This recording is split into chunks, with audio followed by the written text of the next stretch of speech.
First, a little background information. I worked the night shift at a local gas station when I was 19. I was the only employee in the store, as usual. On Christmas Eve, I had to work the overnight, 10 p.m. into 6 a.m. into Christmas Day. It was a normal night, no customers, and my cleaning was almost finished. I had just got done eating and decided to go out for a smoke when I hear someone walking towards the store in the distance. Now, this was nothing out of the ordinary until the person gets to the pumps and I can actually see them. It was a male, about 5'9" and somewhat thin. He was wearing a dark hoodie, jeans, and was carrying a gift bag. As he got closer though, I noticed that he was bleeding from his forehead. As he approached me, I asked if he was okay and if he needed any help. I noticed that the bag was empty, which should have been my first red flag. The guy looked me in the eyes, looking dead inside, and said, "You want to help? Then don't call the fucking cops." I agreed and told him that there was a first aid kit inside and that I'd be happy to help him with his wound. Crazy, I know, but I was just trying to be nice to him since he was someone who could be a threat to me. We went inside the store and I got the first aid kit. As I pulled out the stuff for him to clean himself up with, he said he needed to use the restroom and once again told me not to call the cops. I told myself that if he wasn't out of the bathroom within a reasonable amount of time, I was going to call the police. He didn't come out, so I went outside and called. The dispatcher told me to stay out of the store and find somewhere safe to be until the officers arrived. I stood at the side of the store where he wouldn't be able to see me, but I could see if he came out of the bathroom. He never came out. The police arrived and asked where he was. I pointed and they went in. Just as they got to the door, he opened it and tried to lunge at one of the officers. They tackled. They were walking him out of the store. He told me that I was lucky that the police got there when they did, and that he'd see me again soon.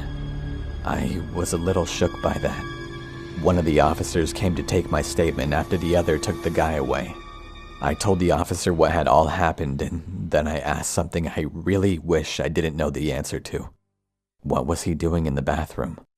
The officer told me that it was a good thing that I called when I did, because the guy had shot up some heroin in the bathroom, then was going to come out with a knife, stab me, and run with what money was in the register.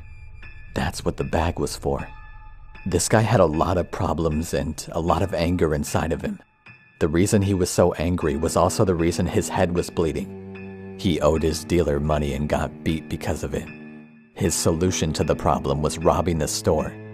The officer told me if I didn't call when I did, I'd either be critically wounded or dead because he wasn't going to allow me to stand between him and that money. I hope I never see that crazy drug addict who wanted to kill me to free himself of debt again. It was about 3 in the morning and I was on my way to my job at my local McDonald's to open with one of my favorite managers there with me. She told me to text her when I got there so that she could let me inside. Once I pulled in, I noticed a man standing outside of his car in the farthest corner of the parking lot. He was shooting me this sort of menacing stare.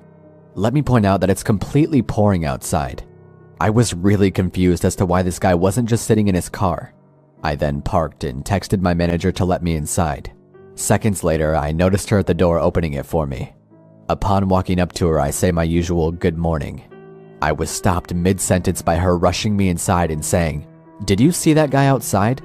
I told her yes, and she proceeded to help me refill sauces, napkins, and things like that.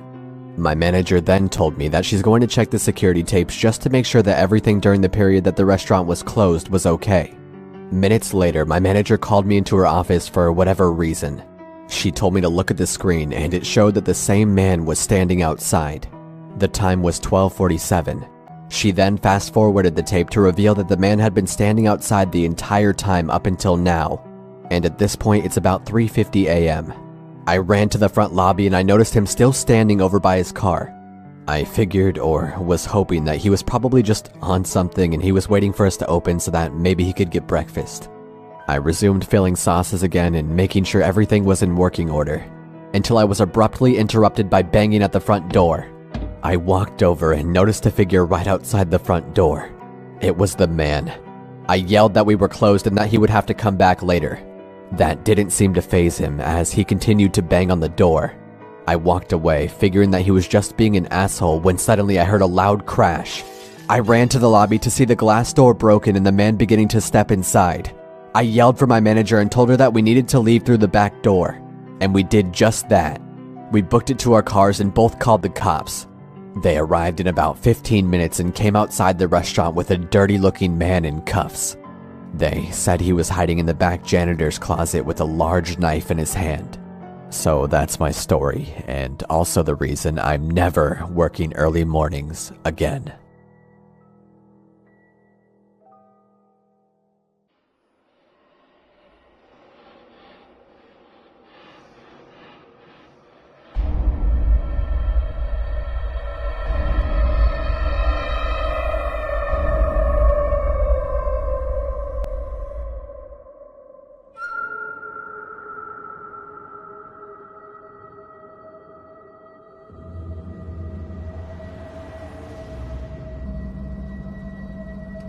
My family and I live in Arizona, and we occasionally visit our Navajo family in Albuquerque, New Mexico.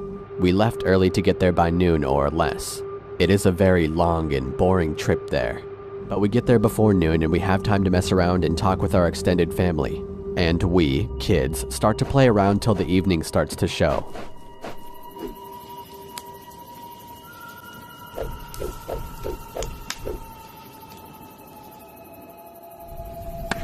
The house is too small for everyone to fit and sleep in. Some of the kids have to sleep in the trailer and truck camper, but two of my cousins and I had the amazing luck of sleeping in the old, slightly torn tent.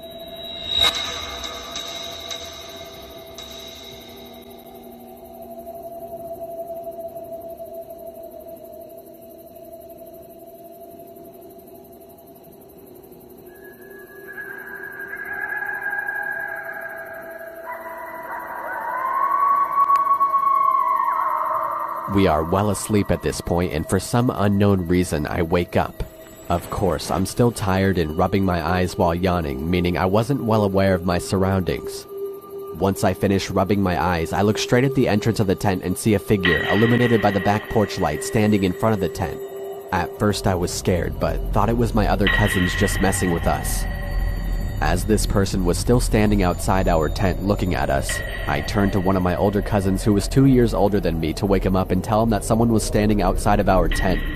He tries to brush me off, but I persist and he turns to me and asks me what I wanted. I tell him to look at the entrance of the tent, and he does. I've never seen someone go from the brink of sleep to sheer panic and alertness in their eyes that fast before. He looks at me with this panicked face and tells me to be quiet. He whispers to me that it's a skinwalker and that we need to be quiet again. We lay there for the longest time, and from my memory it was at least an hour or more. We were just about to go back to sleep because it hadn't done anything. Then it started to move around the tent.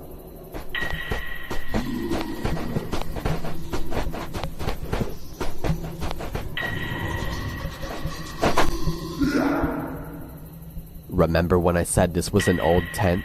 Yeah, it had some holes in it.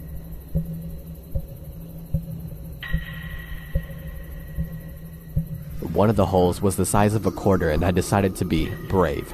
As it continues to walk around the tent a fourth time, I slowly crawl towards the hole and try to take a look. As I did this, my cousin told me to get back to the bed or it'll hurt us. Of course, as a kid, I ignored the warning. I'm at the quarter-size hole and looking out to see whatever it was. It comes around the hole, and what I saw was bone-chilling.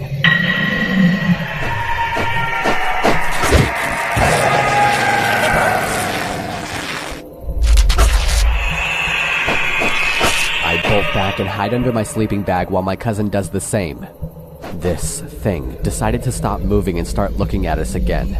I hid under the covers and spent every ounce of energy being scared. And then I finally fell asleep.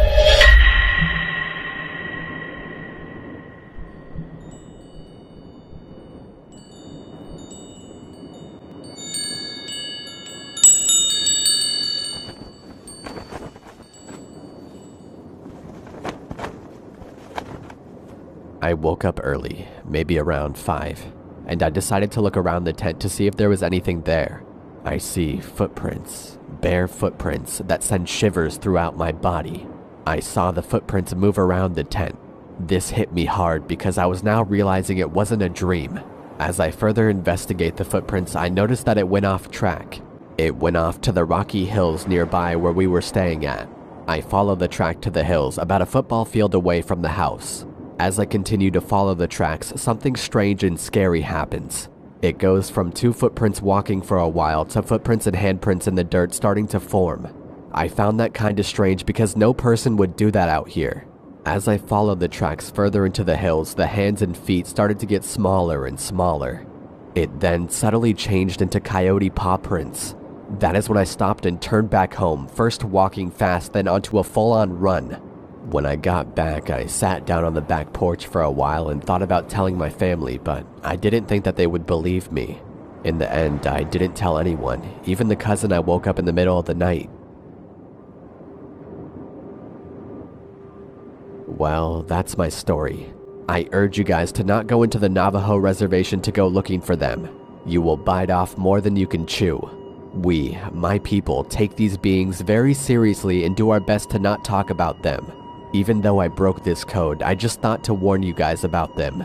Whoever is listening are the first people to hear this story. I had a few more stories to tell, but this is by far the scariest one I had.